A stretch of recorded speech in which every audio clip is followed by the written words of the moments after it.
এটা পশ্চিমবঙ্গ একটা স্বাধীন দেশ। সুপ্রিম কোর্টটা বাকি ভারতবর্ষের বাকি অংশের সর্বোচ্চ আদালত। এটা এখানকার আদালত নয়। এখানকার আদালতের নাম হচ্ছে মমতা ব্যানার্জি এবং সেই আদালতটা চলে কালীঘাট এবং নবান্ন থেকে। দিন পরে ভোট ঘোষণা হবে, এইটুকু কথা আজকের এই সমাবেশ থেকে এবং এই কর্মচারী ঐক্যের পক্ষ থেকে বলে দিয়ে যায় যে এই কর্মচারীরা বাড়িতে বাড়িতে গিয়ে এই সরকারের সমস্ত অপদার্থতা, ললেস সিচুয়েশন এবং কাটমানির যে সিন্ডিকেট সেইগুলোকে মানুষের সামনে দায়িত্ব নিয়ে মানুষের সামনে তুলে ধরবে। তো এখন দেখা যাচ্ছে যে আমাদের টাকা চুরি করেছেন উনি, আমাদের টাকা ডাকাতি করেছেন উনি, সেই টাকার হিসেব কোথায়? 8 লক্ষ কোটি টাকা যে ঋণের কথা বলা হচ্ছে, সেই টাকা সমপরিমাণ টাকা কেন্দ্রীয় সরকারের থেকে পেয়ে এই সরকার সেই টাকা হাফিজ করে দিয়েছে।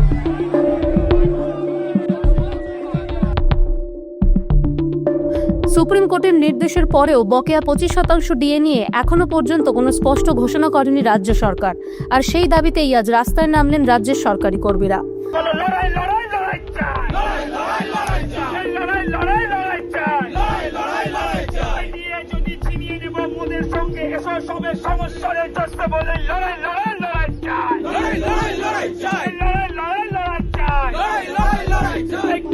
হাতে প্ল্যাকার্ড নিয়ে ন্যায্য অধিকারের দাবিতে কালীঘাট অভিযান করেন তারা। সুপ্রিম কোর্টের নির্দেশের পরও রাজ্যের তরফ থেকে কোনো পদক্ষেপ না নেওয়ায় ক্ষোভ আরও তীব্র হয়েছে তাদের মধ্যে। যদিও রাস্তায় মিছিল পৌঁছতেই পুলিশ বাধা দেয়। কালীঘাটমুখী একাধিক রাস্তায় ব্যারিকেড করা হয়। পুলিশ জানায় অনুমতি ছাড়া নির্দিষ্ট এলাকায় জমায়েত করা যাবে না। সবাইকে দেখুন, যখন আসে আমরা তাদের সাথে কথা বলে ফেসিলিটেট করার চেষ্টা করি, কিন্তু এটা তো ওদের সিদ্ধান্ত। তবে আমাদের সিদ্ধান্ত সেটা আমরা জানিয়ে দিলাম যে আমরা এই ব্যারিকেড কিন্তু খুলে দেব না, যাতে ওনাদের একটা বড় মিছিল আছে, প্রায় 1500 জন আছে, ওদেরকে আমরা এখন অ্যালাউ করছি না। এবার ওনারা কি করতে চাইবেন আমাকে জানালে তারপর ডিসিশন নেব।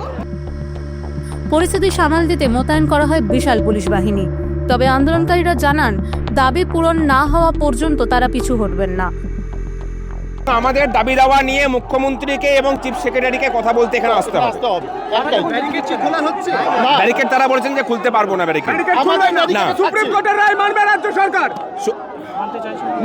মানবে। এটা পশ্চিমবঙ্গ একটা স্বাধীন দেশ। সুপ্রিম কোর্টটা বাকি ভারতবর্ষের বাকি অংশের সর্বোচ্চ আদালত। এটা এখানকার আদালত নয়।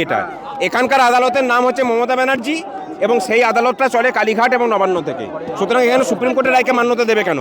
আমরা এই রাজ্যের গণতন্ত্রপ্রেমী মানুষ, সুপ্রিম কোর্টের রায়কে মান্যতা দেওয়ার জন্য এবং সুপ্রিম কোর্টকে এখানে মান্যতা যাতে দেওয়া হয় তার জন্য পথে নেমেছি। চলবে, অবস্থান চলবে, এখানে পুলিশের ব্যারিকেড চলবে, আমাদের এখন আমরা এখানে অবস্থান করব, শান্তিপূর্ণ অবস্থান চলবে। মুখ্যমন্ত্রী অথবা চিফ সেক্রেটারি এসে দেখা করুন, তাহলে অবস্থান চলবে। চিফ সেক্রেটারি অথবা মুখ্যমন্ত্রী এসে পরে দেখা করুন, একদম কথা বলার মাধ্যমেই সমস্যার সমাধান হবে। তারা রিকোয়েস্ট করেছেন। আপনারা কি করবেন? না, ছাড়ার প্রশ্ন নেই। কি মনে করছেন সুপ্রিম কোর্টের রায় যে সরকার মানছে না, সেই সরকার আলোচনায় বসলে আপনাদের কথা শুনবে? দেখুন, শুনতে যদি না চাই, কয়েকদিন পরে ভোট ঘোষণা হবে, এইটুকু কথা আজকের এই সমাবেশ থেকে এবং এই কর্মচারী ঐক্যের পক্ষ থেকে বলে দিয়ে যায় যে এই কর্মচারীরা বাড়িতে বাড়িতে গিয়ে এই সরকারের সমস্ত অপদার্থতা, ললেস সিচুয়েশন এবং কাটমানির যে সিন্ডিকেট সেইগুলোকে মানুষের সামনে দায়িত্ব নিয়ে মানুষের সামনে তুলে ধরবে। তারপরে যা কাজ মানুষ বুঝে নেবে। এই যুবসাথী 2013 সালে চালু হয়েছিল, 1500 টাকা তখনও ভাতা ছিল, বেকার ভাতা।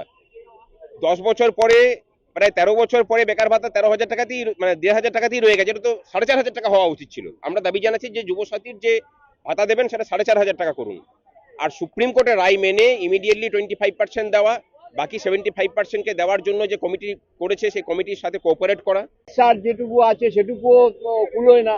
তো সুতরাং অবসরপ্রাপ্তদের আরো অনেক বেশি তারা এই অসুবিধার মধ্যে আছেন। তারা বয়স হওয়ার সঙ্গে সঙ্গে তিনি এবং তার পরিবারের, তার স্ত্রী, তারা রোগে আক্রান্ত। সেই রোগের যে খরচ, ওষুধের দাম তো থেমে থাকেনি, ওষুধের দাম তো অথচ রাজ্যের মুখ্যমন্ত্রী একমাত্র মানুষ যিনি এটা বুঝতে পারছেন।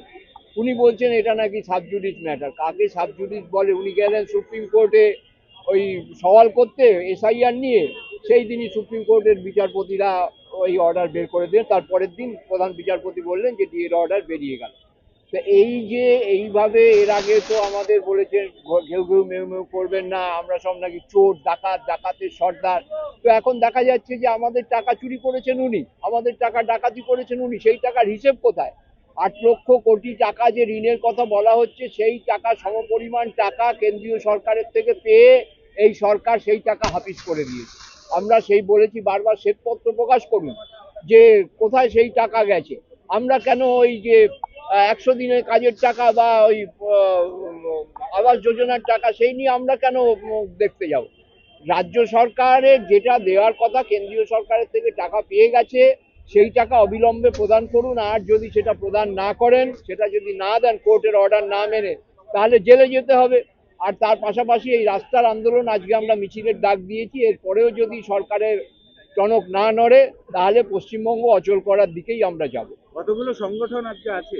আজকে মূলত সংগ্রামী যৌথ মঞ্চ এবং কর্মচারী পরিষদ, এই 3টে সংগঠন এই যৌথভাবে এই আন্দোলন ডেকেছে। তার মধ্যে সংগ্রামী যৌথ মঞ্চের সঙ্গে আছেন 64টি সংগঠন, যৌথ মঞ্চ তাদের সঙ্গেও আছেন প্রায় 50টি সংগঠন, এবং কর্মচারী পরিষদ সংগঠন হিসেবে আছেন। আপনাদের তো কালীঘাট যেতে দেবে না? না, কালীঘাট যেতে দেবে না কি দেবে না, এটা তো মুখ্যমন্ত্রী যদি সাহস থাকে যেতে দেবেন।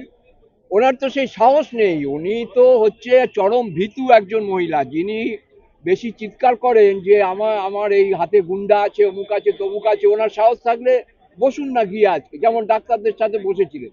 ওনার সেই সাহস নেই আমাদের মুখোমুখি হওয়ার, কারণ সংগ্রামী যৌথ মঞ্চকে উনি কোনো টাকা দিয়ে কিনতে পারেননি। জোর গলায় বলছে এই কথা, বারবার আমাদের এই তাঁবু, শহীদ মিনারের তাঁবু ভেঙে দেওয়ার চেষ্টা করেছে, ব্যর্থ হয়েছেন। এবং ওনার যদি সাহস থাকে, আবারও আপনাদের সংবাদ মাধ্যমের মাধ্যমে বলছি, ওনার সাহস থাকলে মুখোমুখি হন সংগ্রামী যৌথ মঞ্চে।